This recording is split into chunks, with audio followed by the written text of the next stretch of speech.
Half mutton দেবে চিকেনের অর্ধেক চিনে নেবো দিয়ে দিতে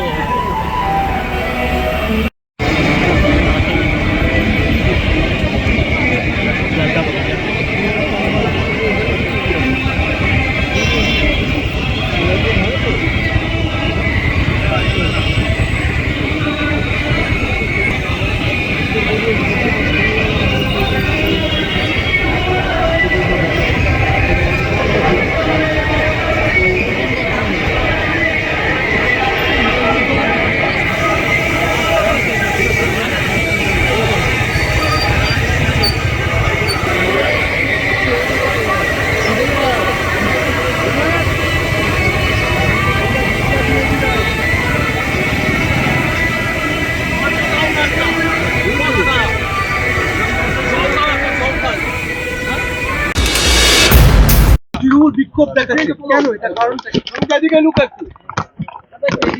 দেখুন, তৃণমূল কংগ্রেসের এজেন্ডা অত্যন্ত পরিষ্কার। মৃত ভোটার থাকবে, রোহিঙ্গা থাকবে, বাংলাদেশি অনুপ্রবেশকারী থাকবে, ভুয়ো ভোটার থাকবে। সেই ভোটার লিস্টে তৃণমূল কংগ্রেস নির্বাচন করতে চায়। এখন নাম বাদ পড়ছে, তৃণমূল আতঙ্কিত হচ্ছে, মুখ্যমন্ত্রী আরো আতঙ্কিত হয়ে বসে পড়েছেন। আগে ছুটে বেড়াচ্ছিলেন, এখন এক জায়গায় স্থবির হয়ে গেছে। আমডাঙ্গার তৃণমূল বিধায়ক তার কি অডিও ভাইরাল হয়েছে, তৃণমূল বিক্ষোভ দেখাচ্ছে কেন এটা কারণটা দেখুন, তৃণমূল কংগ্রেসের এজেন্ডা অত্যন্ত পরিষ্কার। মৃত ভোটার থাকবে, রোহিঙ্গা থাকবে, বাংলাদেশি অনুপ্রবেশকারী থাকবে, ভুয়ো ভোটার থাকবে। সেই ভোটার লিস্টে তৃণমূল কংগ্রেস নির্বাচন করতে চায়। এখন নাম বাদ পড়ছে, তৃণমূল আতঙ্কিত হচ্ছে, মুখ্যমন্ত্রী আরো আতঙ্কিত হয়ে বসে পড়েছেন। আগে ছুটে বেড়াচ্ছিলেন, এখন এক জায়গায় স্থবির হয়ে গেছে। আমডাঙ্গার তৃণমূল বিধায়ক তার কি অডিও ভাইরাল হয়েছে, দলের ক্ষতি হবে, আমি টিকিট দিলেও থাকবো আর না থাকবো তাতে কি যায় আসে না, দলের ক্ষতি হবে, কি বলবো? তৃণমূল দল নিয়ে এখন কেউ কোনো মাথা ঘামাচ্ছে না। কেন?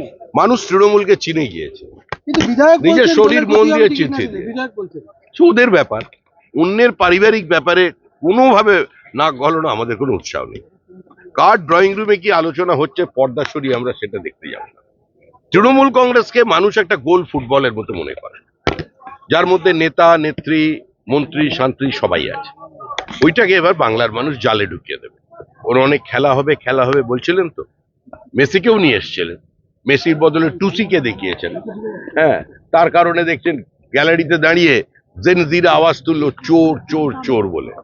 তার মানে মেসির বলে জালে মেসির বলে ঢুকে যাচ্ছে, শেষ। মলয় ঘটকের সাথে মনোমালিন্য চলছে তার দপ্তরে। হ্যাঁ, মলয় ঘটকের আমরা কি করতে পারি?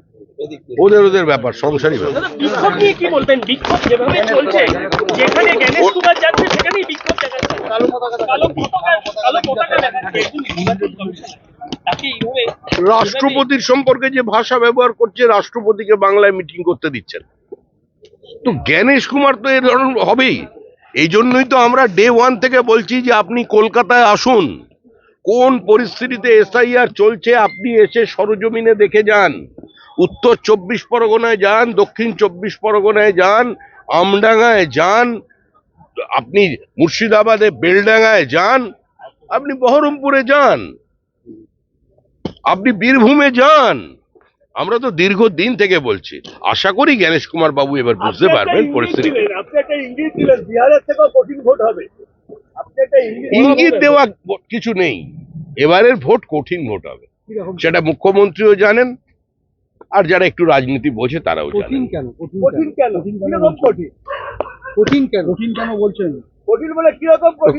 দেখুন, এটা তাহলে বোঝাতে হবে। যেমন আমি যখন বিধাননগরের ভোটে আমি 9টার সময় ভোট দিয়ে পার্টি অফিসে চলে গেলাম, আর আমার বাবা মা কোভিডের সেকেন্ড ফেজে দুজন 18 দিনের ব্যবধানে চলে গিয়েছিলেন। আমার থেকে বড় দুর্ভাগা কে হতে পারে? পার্টি অফিসে বসে খবর পেলাম 4টের সময় আমার বাবাও এসেছিল, মাও এসেছিল, আধ ঘন্টা পরে আমার কাকা কাকিমা তারাও এসেছিল, ভোট দিয়ে চলে গেছে। আমি দেখতে পেলাম না, খালি আমার দেখাটা হতো। এরকম এগুলো মনে হচ্ছে হবে না, আর যতক্ষণ না হবে ততক্ষণ নির্বাচন হবে না। বিজেপির প্রত্যেকটা ফর্ম 7-এর জন্য তাদের শুনানি করতে হবে, জমা নিতে হবে। পুলিশ যা বাজেয়াপ্ত করেছে, আর যেভাবে বিজেপির BLA-2 এর নাম ব্যবহার করে তৃণমূল কংগ্রেস কিছু মানুষকে হয়রানি করে সমাজে আক্রোশ তৈরি করবার জন্য ফলস স্টেটমেন্ট তাদের BLO-দের দিয়ে সিস্টেমে আপলোড করিয়েছে, এর ফয়সালা না হওয়া পর্যন্ত পশ্চিমবঙ্গে নির্বাচন হবে না। হঠাৎ যদি বলে দেন জ্ঞানেশ কুমার এখন নির্বাচন হবে, হবে পরেটা আমরা পরে দেখব, ওসব হবে না।